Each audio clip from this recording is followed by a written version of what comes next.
नारायणसमारम्भं शङ्कराचार्यमध्यमाम् अस्मदाचार्यपर्यन्तां वन्दे गुरुपरम्परां।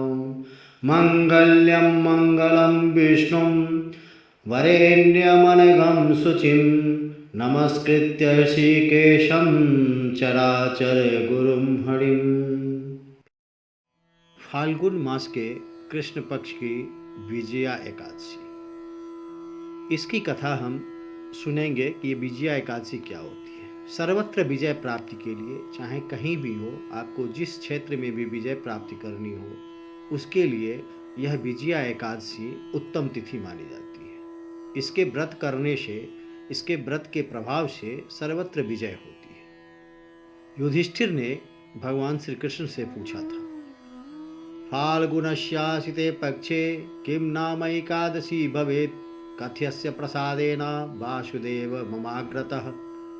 कि हे भगवान, हे कृष्ण, यह फाल्गुन मास के कृष्ण पक्ष में होने वाली एकादशी का नाम क्या है?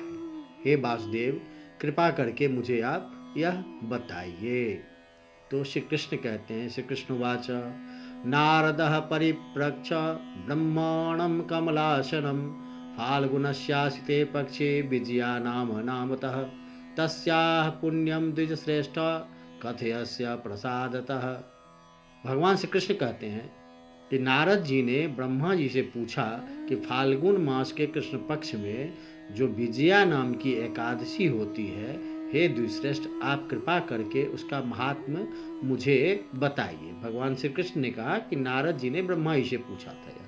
तो ब्रह्मा जी अब आगे कहते हैं, ब्रह्मोवाच, शृणु नारद वक्ष्यामि कथां पापहरां परां यन्य कश्चिदाख्यातं मयेतद्विजया व्रतं पुरातनं व्रतं ह्येतत् पवित्रं पापनाशनं जयं ददाति विजया नृपाणां वै न संशयः। ब्रह्मा जी कहते हैं, हे नारद, मैं सर्वश्रेष्ठ पाप विनाश करने वाली कथा को कह रहा हूँ, उसे ध्यान से सुनिए। मैंने इस विजया व्रत को किसी को भी नहीं बताया। यह प्राचीन व्रत है, यह पवित्र तथा पाप विनाशक है। यह निश्चित रूप से राजाओं को विजय प्रदान करती है। प्राचीन काल में श्री रामचंद्र जी 14 वर्षों के लिए वन में गए। वनवास हुआ था श्री रामचंद्र जी को।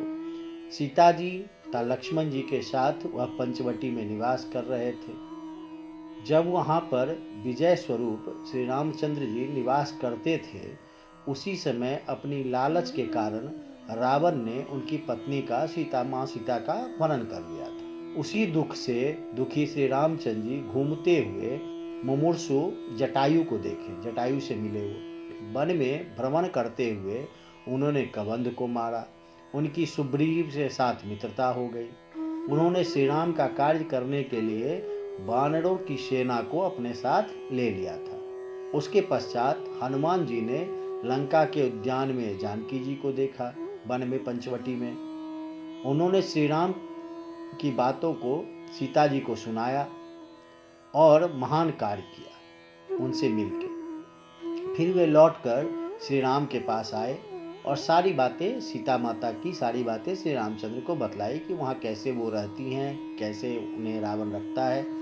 इन बातों को श्री रामचंद्र जी सुग्रीव की सहमति से फिर आगे प्रस्थान किए। उन्होंने कहा कि लक्ष्मण, समुद्र पार करने की बारी आई।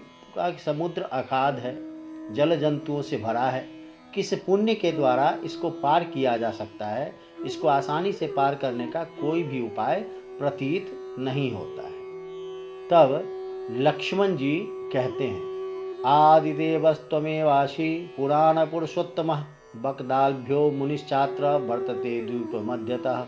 लक्ष्मण जी कहते हैं कि आप आदिदेव पुराण पुरुषोत्तम हैं। इस द्वीप में दालभ्य मुनि रहते हैं।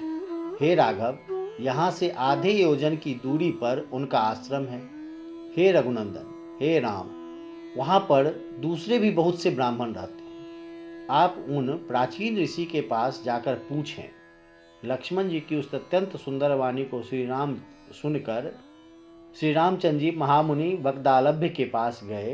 श्री राम ने मुनि को उसी तरह से प्रणाम किया जिस तरह देवता भगवान विष्णु को प्रणाम करते हैं। मुनि ने जान लिया कि ये श्री राम पुराण पुरुषोत्तम है, विशेष कारण से मानव शरीर धारण किए हैं। यह सच जानकर उन्होंने पूछा कि हे श्री रामचंद्र, आपका आगमन किस प्रयोजन से हुआ है? तब श्री राम कहते हैं, रामवाच त्वत्प्रसाद हम विप्रा तीरम नर्दन नदीपते आगतोषि ससैन्योत्र लंकाम जेतु राक्षसाम। हे विप्र, आपकी कृपा से मैं सागर के तट पर राक्षसों सहित लंका पर विजय प्राप्त करने के लिए आया हूँ। आपकी कृपा से यह समुद्र जिस तरह आसानी से पार किया जा सके उस उपाय को आप बतलाएं। आप मुझ पर कृपा करें।